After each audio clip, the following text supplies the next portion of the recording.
Chaque matin, un vieil homme s'asseyait sur le même banc du parc. Pour les passants, il n'était qu'un simple vieillard nourrissant des pigeons. Peu savaient qu'il possédait des usines, des navires et une bonne partie de la ville. Malgré sa fortune immense, il venait là chercher quelque chose que l'argent ne pouvait acheter. De la compagnie. Les enfants couraient autour de lui, les couples se promenaient main dans la main, mais personne ne s'arrêtait. Il était invisible, à la vue de tous. Un matin, un petit garçon remarqua l'homme qui jetait des miettes aux oiseaux. Timidement, il s'approcha et demanda « Monsieur, pourquoi nourrissez-vous les oiseaux tous les jours ?» Le vieil homme esquissa un faible sourire. « Parce que, ils reviennent. Les gens souvent ne reviennent pas. » L'enfant réfléchit un instant, puis s'assit à ses côtés sans demander la permission. « Ma maman dit qu'on ne peut pas avoir d'animaux. Mais si je m'assois avec vous, peut-être que ces oiseaux compteront comme les miens. » Pour la première fois depuis des années, l'homme laissa échapper un rire. Jour après jour, le garçon revint s'asseoir sur ce banc. Petit à petit, un lien se créa. L'enfant posait des questions sur la vie. Et le vieil homme se surprenait à raconter des histoires qu'il n'avait partagées avec personne. Un soir, alors que le garçon arrivait en courant,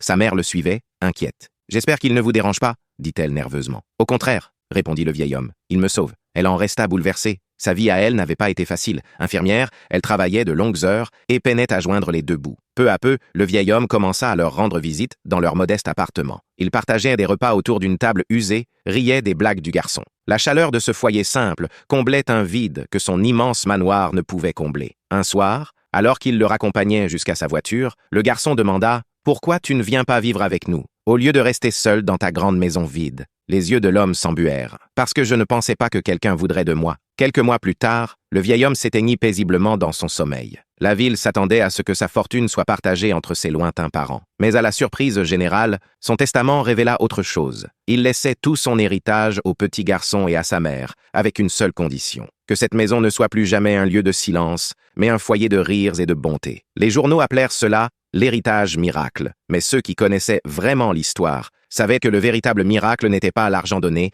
mais la solitude brisée. Car au final, le plus riche de la ville ne fut pas célébré pour sa fortune, mais pour l'amour qu'il trouva enfin, assis sur un banc de parc, auprès d'un petit garçon qui s'était simplement soucié de lui.